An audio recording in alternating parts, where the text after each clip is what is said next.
she can fall down during her routine and the things she's doing are so difficult that she can still win because she's that much better than everyone else in these competitions where you're seeing people train for 4 years, and the difference between them and swimming, Stugotz, is a hand being stretched, is a longer finger. It's a tenth of a second. I mean, it's crazy. And she's that much better than everyone else that she could do a flawed routine and still win because she can do things no one has ever done. And now she's pulled out of the team competition at the Tokyo Olympics, according to a USA Gymnastics spokesman. And the statement is saying, quote, Simone is withdrawn from the team final competition due to a medical issue. She will be assessed daily to determine medical clearance for future competitions. But she has posted on her Instagram that she feels the weight of the world on her shoulders because how could she not? Right. And I ask you this, why is USA Gymnastics saying this is a medical issue? Are you questioning it? It feels like they're trying to file it under injury when it might be mental health, size of the moment, pressure, understandable pressure because she's the greatest to ever do this and she is a symbol. She is a known name. We don't have a more famous Olympian than her in this country, do we? Like no. at the moment in the Olympics, we do not have an athlete. When she says weight of Kevin Durant, okay, yes, fair enough. The NBA guy. Among the amateurs. Thank you, Stugotz. Sure. Fair enough. Simone Biles is for Olympic competition in quote unquote amateurism. She's the biggest thing going for our country. I'd imagine that they want her or they're allowing her to control that message. Hey, you speak to it how you want to speak to it, when you want to speak about it. That would be my best guess as to why they said it was an injury as opposed to mental illness. Now, Michelle Steele is out there covering it for ESPN, and she just sent out a tweet where Simone Biles said, never felt like this before. Once I came out here, I was like, no, the mental's not there. I had to let the other girls do it. I mean, so she's going through some stuff, clearly. She's been through so much in the last year, just since last March when she found out that the Olympics was being postponed. She didn't know if she wanted to go through another year, another 12 months of training. Like, her body has been through so much because she is so good and she trains so hard that she has spoken, and you should read Stephanie Apstein's profile about her in Sports Illustrated. She has spoken about how when you win 4 Olympic gold medals at the age of 19, she felt like it should be the pinnacle of her career. But after it happened, she was like, I was so focused on trying to make everyone else happy and satisfying everyone else that where do you go from here? Like, she didn't know how to really process that moment. And so last year after the shutdown, she almost walked away from gymnastics because, she's older than everyone else there. Gymnastics is a sport where if you're 24, you're old. And she's called herself the grandma of the team. And she's talked a lot about how the pressure of the Olympics and coming back, especially the pressure of being part of USA Gymnastics, being the only Olympian on this team who is a abuse survivor of Larry Nassar, is something that she has to think about when she performs for this federation. Dan, they had a morning workout, then a 5.5-hour wait, and Biles said she was shaking while she was waiting to compete. Shaking. I don't think people can possibly understand. We work in sports, and all the time we're criticizing this person for not being tough enough and not having mental strength and not being able to overcome adversity and what a choker.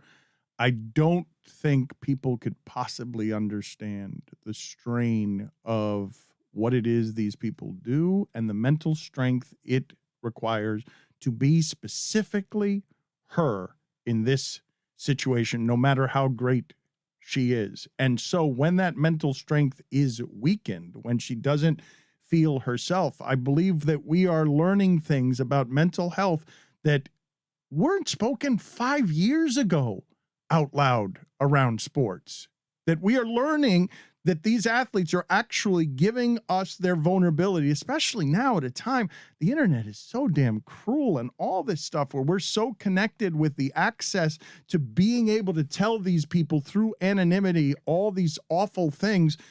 when she talks about the weight of the world, it probably does feel to her like this country's expectations are on her shoulders.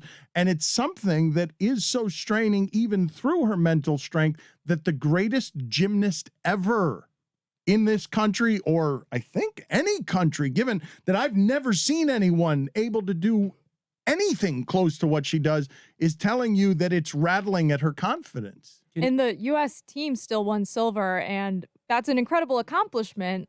They lost to the Russians. The Russians are always neck and neck with the U.S. They're amazing gymnasts there also.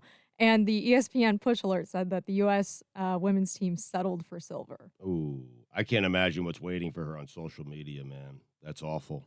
Like, I just can't imagine, because if she's there, they win the gold. She shouldn't have been there. She couldn't perform. She's feeling like she's not herself. She's dealing with some mental stuff, and she withdrew. But I can't imagine what's waiting there on social media. It's got to be so surprising to her to have it arrive, though, at the moment of competition. We do not think of any of these people shaking with fear because of the pressure of the expectations and the demands for strength.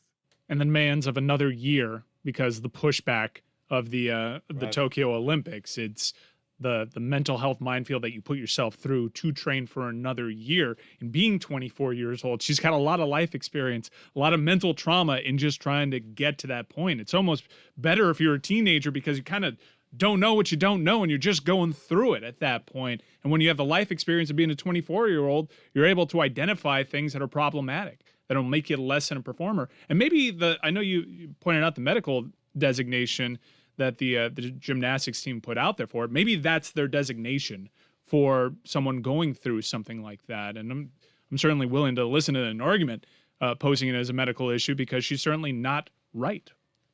So few Olympians are on that echelon where they could even relate. Michael Phelps is one, and he's also been very open about the mental pressures and the burden in that area. But can you imagine Simone Biles, the standard she set for herself and the onus on her? If you win 2 golds and 2 silvers, you're a failure to some people based on what you've done 4 years earlier. It's just extraordinary. And my wife and I were watching the 400 meters swimming the other night, and the difference between not just silver and gold, the difference between first place and 8th place over a long race is a couple of seconds over 400 meters. There's just so little margin of error. And Ledecky was crushed. I mean, she's won so many gold medals, and she was crushed to lose by 0.3 of a second to an Australian swimmer who has the world record. We are meeting this, obviously, with compassion around here. We have been talking about mental health for a while around here. I don't know that if we saw this in our American sports in this country, whether we would be this gentle with an athlete in this moment, shaking and not wanting to perform. If Mike Evans says for 5.5 hours before the Super Bowl, I wasn't right, I was shaking, and decides not to play in that football game. Barrett Robbins missed a football game, got crushed in his own locker room for having a bipolar episode because of the strain of all of it. And that was not meant. Now, it was a long time ago, and the attitudes have changed. But I don't know. You make it Suns and Bucks and make it Giannis. And I can't play in Game 6. I can't. The weight of the world is on. You tell me, are we meeting that? I think there'd be more compassion today than there was when it happened to Barrett Robbins. But to your point, yeah, I think he gets crushed. But I do think there are some people that are compassionate, right? I don't know. Yes, Stugotz, there are some people that are compassionate. Not many. No one in Milwaukee. There are some people that are compassionate. Yes. Also depends on the person, because we saw with Kyrie Irving, who was kind of transparent about what was going on and just needing a little bit of a break, and we saw exactly how receptive the nation was to that.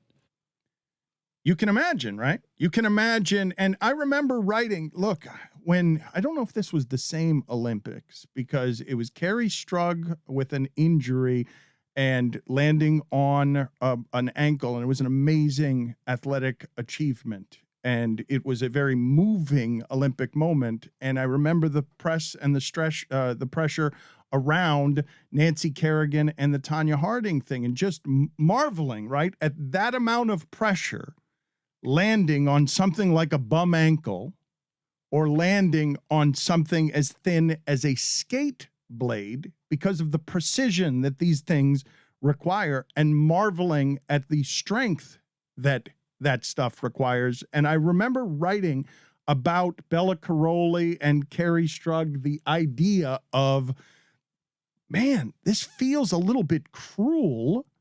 The pressure that we're putting on in the specifics of gymnastics, young girls. And some people were mad at me for saying, well, why don't you treat them like everyone else? And I ask you now, how is this one going over? How is it being received if it is happening at the height of American sports? Do you believe that what you'd see on television and at the places where we are professional critics with voices that are loud and are constantly questioning mental toughness, do you believe we'd be gentle? I don't know I hope that Naomi Osaka and Kevin Love and DeMar DeRozan and all the people who have led the way here on please pay attention to my frailty and treat it with care. I hope that that's what meets Simone Biles, but I don't know what's meeting her today. I don't know how disappointing it is to people who care deeply about gymnastics. And what do you mean our best athlete, our best ever, couldn't do it? Because I'm listening to it and I'm looking at it and I'm saying, oh my God, what a suffering this must be for her to get with the pressure of all those sponsors, all those teammates, to get out there and to not be able to do it when you're the best, to just not be able to do it because somewhere your mind has cracked. Like I feel that and I'm like, oh my God, how much that must hurt to train for that much time, to be the best, to have those expectations, that pressure, and to not find the strength to meet it because it sounds impossibly hard. I'd be overwhelmed by it. Now you can imagine it, right? Now you can imagine me trying it. Yeah. But I would totally cave. I would wet my pants. Cave the earth because of your fat body. Stuck the landing.